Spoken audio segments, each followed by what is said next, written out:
on my chest, our hearts beating. I can't wait to kiss you each morning. A strawberry sky, 'cause I get so lost in your blueberry eyes. I'm running through my dreams to see you in.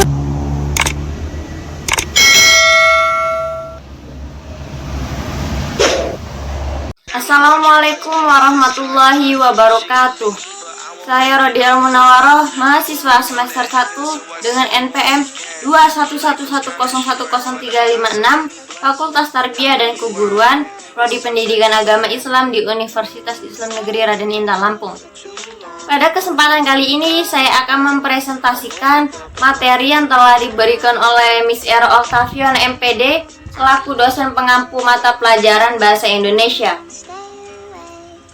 Baik, di sini pertama saya akan menjelaskan materi dari judul kedudukan dan fungsi bahasa Indonesia. Adapun poin-poin dari kedudukan dan fungsi bahasa Indonesia, yang pertama, sejarah bahasa Indonesia. Yang kedua, kedudukan bahasa Indonesia. Yang ketiga, fungsi bahasa Indonesia sebagai bahasa nasional.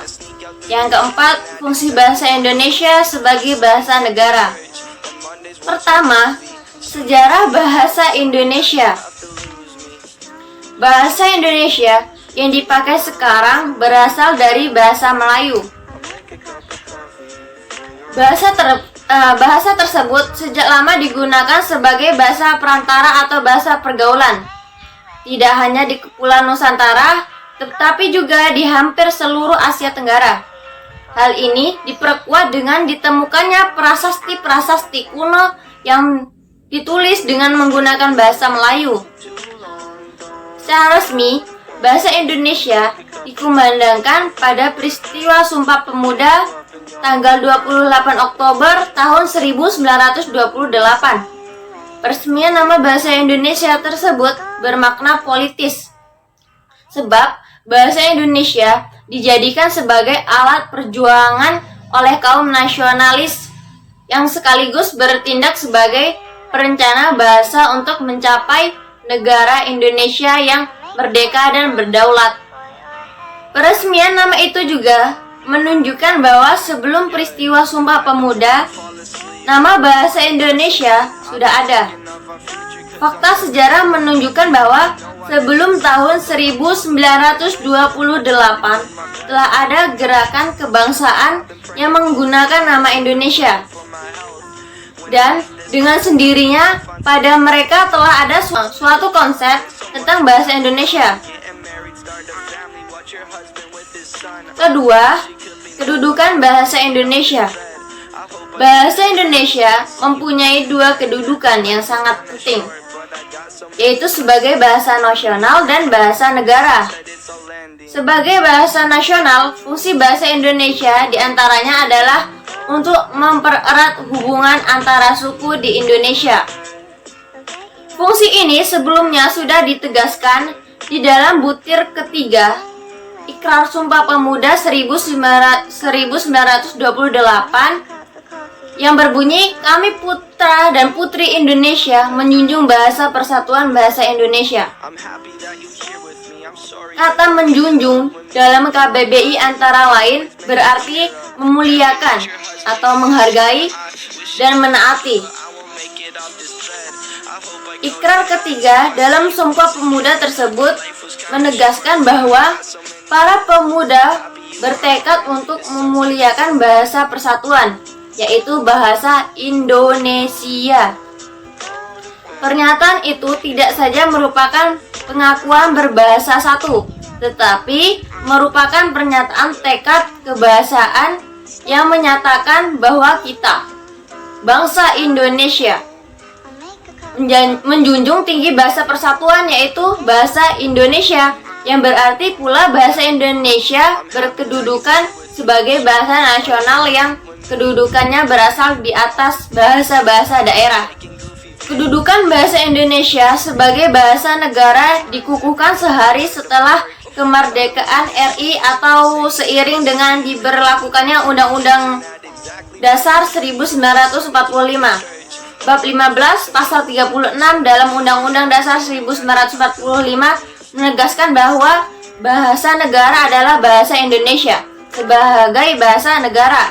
Fungsi bahasa Indonesia adalah sebagai bahasa dalam penyelenggaraan administrasi negara, seperti dalam penyelenggaraan pendidikan dan sebagainya. Yang ketiga, fungsi bahasa Indonesia sebagai bahasa nasional dalam kedudukan sebagai bahasa nasional. Fungsi bahasa Indonesia adalah sebagai 1. Lambang kebangsaan-kebangsaan.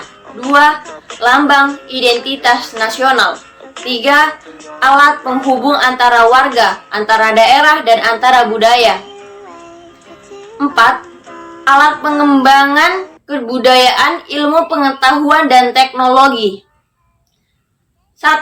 Lambang kebangsaan-kebangsaan. Fungsi bahasa Indonesia sebagai bahasa lambang kebangsaan-kebangsaan adalah bahasa Indonesia mencerminkan nilai-nilai nasional budaya yang mendasari rasa kebangsaan. Atas dasar kebangsaan ini, bahasa Indonesia harus terus dijaga, pelihara, dan kembangkan serta rasa kebanggaan pemakainya senantiasa dibina. 2. Lambang identitas nasional. Fungsi bahasa Indonesia sebagai identitas nasional adalah yang mengarah pada penghargaan terhadap bahasa Indonesia. Selain bendera dan lembaga negara, di dalam fungsinya bahasa Indonesia tentulah harus memiliki identitasnya sendiri, sehingga serasi dengan lambang kebangsaan yang lain.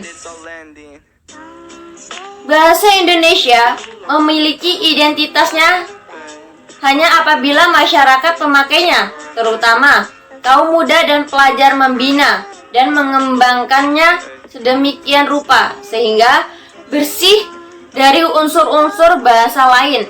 3. Alat perhubungan antara warga, antara daerah, antara budaya. Bahasa Indonesia memiliki peranan yang vital dan masyarakat umum dan nasional. Berkat adanya bahasa Indonesia, masyarakat dapat berhubungan satu dengan yang lain. 4. Alat pemersatu suku, budaya, dan bahasanya. Bahasa Indonesia sebagai alat pemersatu suku, budaya, dan bahasa. Maksudnya adalah bahwa bahasa Indonesia memungkinkan keserasian di antara suku-suku, budaya, dan bahasa di Nusantara, tanpa harus menghilangkan identitas kesukuan dan kesetiaan kepada nilai-nilai sosial budaya, serta latar belakang bahasa daerah yang bersangkutan. Yang keempat, fungsi bahasa Indonesia sebagai bahasa negara. Keempat, kedudukan bahasa Indonesia sebagai bahasa negara memiliki fungsi diantaranya. 1. Bahasa resmi kenegaraan. 2. Bahasa pengantar dalam pendidikan. 3. Alat penghubung pada tingkat nasional. 4. Alat pengembangan kebudayaan, pengetahuan, dan ilmu teknologi. 1. Bahasa resmi kenegaraan. Maksud dari bahasa Indonesia sebagai bahasa resmi kenegaraan adalah bahwa bahasa Indonesia dipakai di dalam kegiatan-kegiatan resmi kenegaraan seperti upacara, peristiwa, dan kegiatan kenegaraan baik dalam bentuk lisan maupun dalam bentuk tulisan. 2. Bahasa pengantar dalam pendidikan.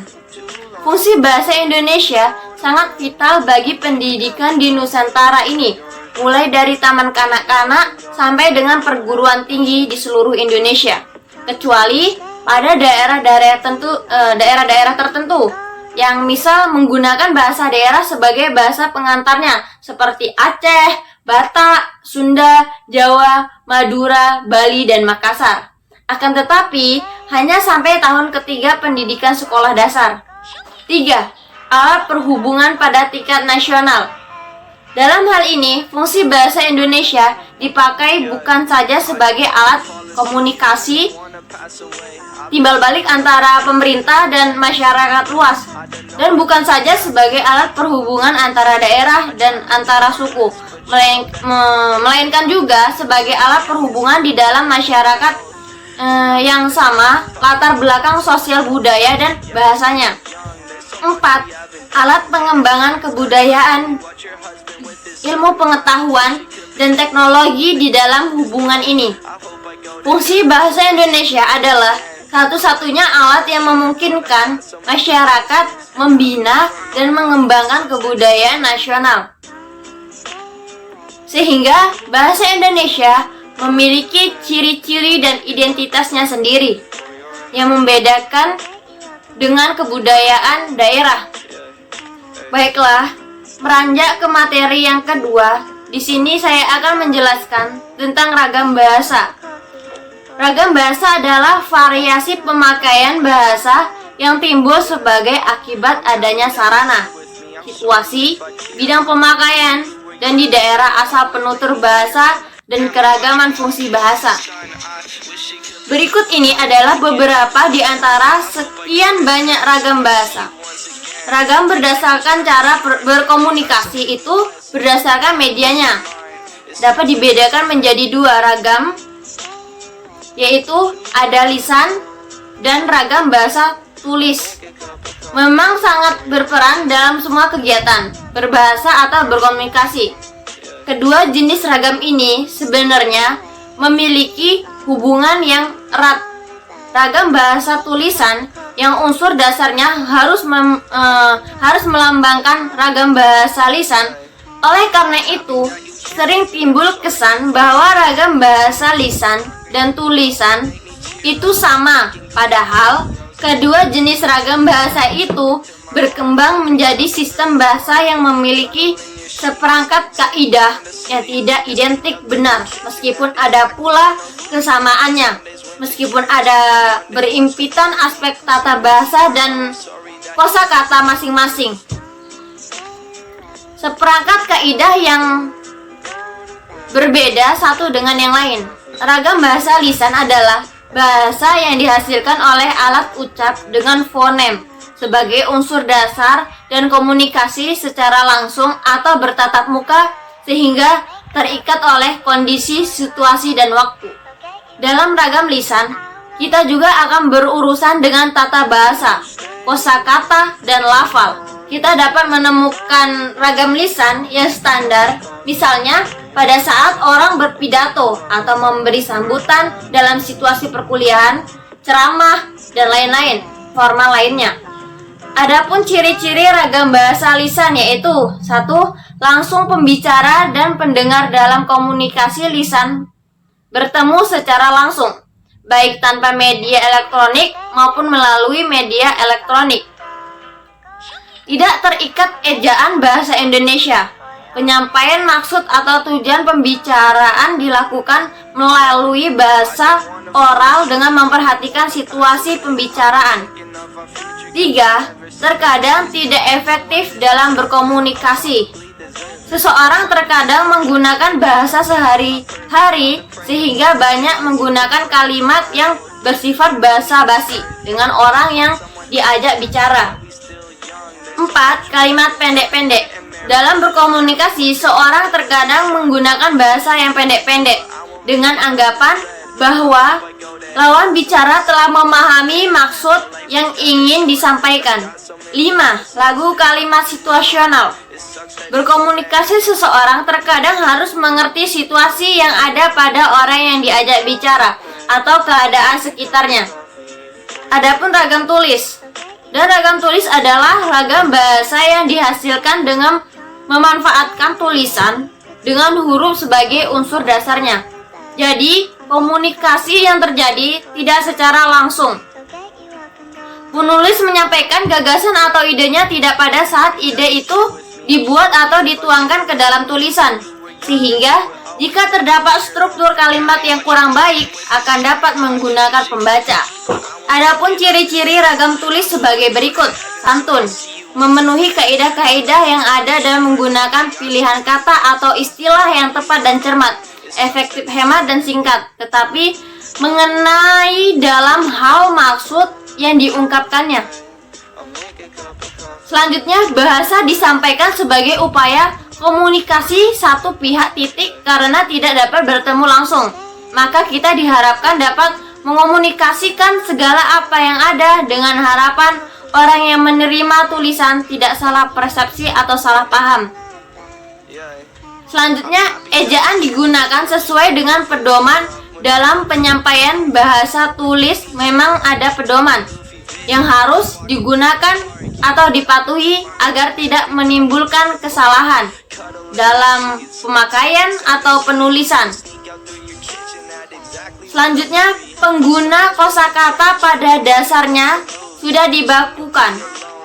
Dalam hal ini, pengguna kata atau pilihan harus tepat walaupun maksud kita sama. Namun apabila kita salah dalam memilih kata, maka dapat menimbulkan makna yang berbeda.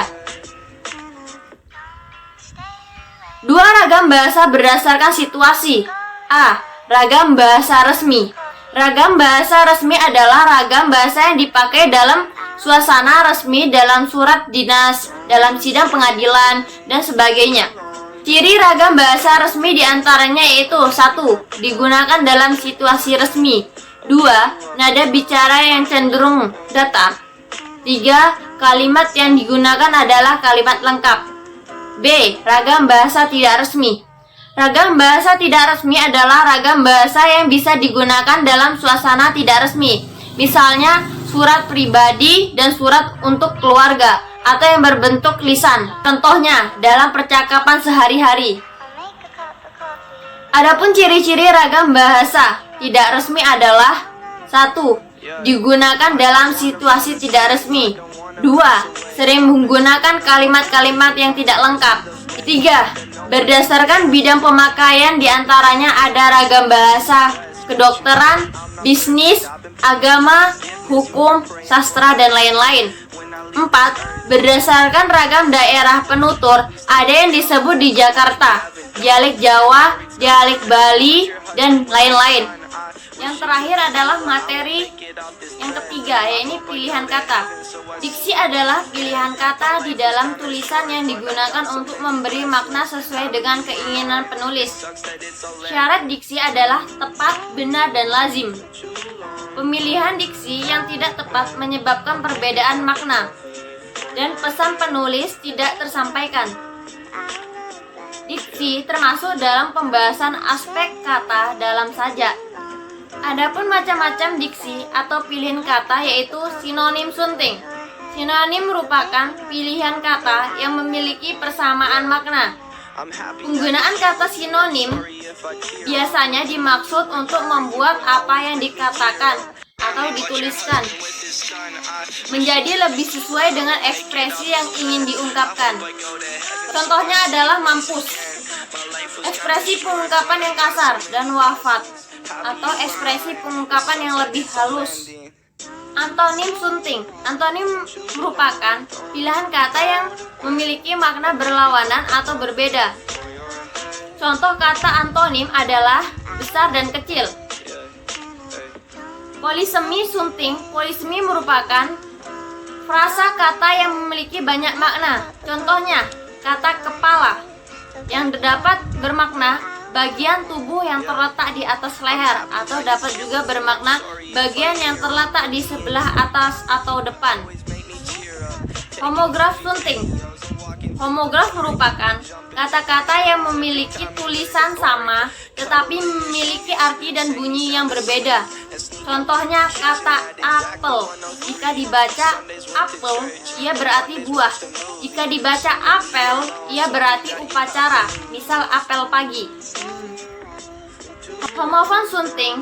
Homofon merupakan kata-kata yang memiliki bunyi yang sama tetapi berbeda makna dan ejaan. Contohnya bang dan bang, BANG dan BANK. Selanjutnya, homonim sunting. Homonim merupakan kata-kata yang memiliki ejaan dan bunyi yang sama namun berbeda makna. Contohnya, bulan yang bisa berarti bulan satelit alami bumi, atau bulan dalam kalender. Hiponim sunting. Hiponim merupakan kata yang maknanya telah tercakup di dalam kata lainnya. Contohnya, kata salmon yang telah termasuk ke dalam makna kata ikan. Hipernim sunting. Hipernim merupakan kata yang telah mencakup makna kata lain. Contohnya, kata sempurna yang telah mencakup kata baik, bagus, dan beberapa kata lainnya. Mengenai syarat pilihan kata, digunakan sebagai cara untuk menentukan suatu tuturan bahasa. Syarat paling awal dalam penggunaan diksi adalah adanya sejumlah kata yang artinya mirip. Dari beberapa kata tersebut, kemudian dipilih satu kata yang paling tepat untuk mengungkapkan suatu pengertian. Diksi bukanlah sekedar memiliki kata mana yang tepat, tetapi juga harus mempertimbangkan kecocokan kata dengan konteks. Adapun fungsi pilihan kata atau fiksi, diksi dalam pembuatan karya sastra memiliki beberapa fungsi sebagai berikut. Membuat orang yang membaca ataupun mendengar karya sastra menjadi lebih paham mengenai apa yang ingin disampaikan oleh pengarang. Selanjutnya, membuat komunikasi menjadi lebih efektif. Lalu, melambangkan ekspresi yang ada dalam gagasan secara verbal, tertulis ataupun terucap, serta membentuk ekspresi ataupun gagasan yang tepat sehingga dapat menyenangkan pendengar ataupun pembaca. Pemakaian bahasa yang dapat mengungkapkan gagasan, pendapat, pikiran, atau pengalaman secara tepat harus memperhatikan kriteria pemilihan kata. 3 kriteria dalam diksi yaitu ketepatan, kecermatan, dan keserasian. 1. Ketepatan sunting. Indikator ketepatan pilihan kata tersebut adalah sebagai berikut. A. Mengomunikasikan gagasan berdasarkan pilihan kata yang tepat dan sesuai, berdasarkan kaidah bahasa Indonesia yang baik dan benar. B. Menghasilkan penafsiran atau pemaknaan yang tepat, tidak ambigu, dan tidak menyebabkan salah paham. C. Menghasilkan respons pembaca atau pendengar sesuai harapan penulis atau pembaca. D. Menghasilkan target komunikasi yang diharapkan. 2. Kecermatan sunting. Kecermatan dalam pemilihan kata berhubungan dengan penggunaan kata yang diperlukan untuk mengungkapkan gagasan tertentu. Pemakai bahasa harus mampu menggunakan bahasa yang singkat, sehingga menghemat penggunaan kata. 3. Keserasian sunting. Keserasian dalam diksi berkaitan dengan kesesuaian penggunaan kata-kata yang sesuai dengan konteks. Konteks pemakaian dalam diksi berkaitan dengan faktor kebahasaan dan faktor non-kebahasaan. Baiklah, cukup sekian presentasi yang dapat saya sampaikan. Apabila ada kesalahan kata atau kekeliruan kalimat dan ada salah dalam menyampaikan materi, saya mohon maaf. Dengan Allah saya mohon ampun. Saya akhiri, wassalamualaikum warahmatullahi wabarakatuh.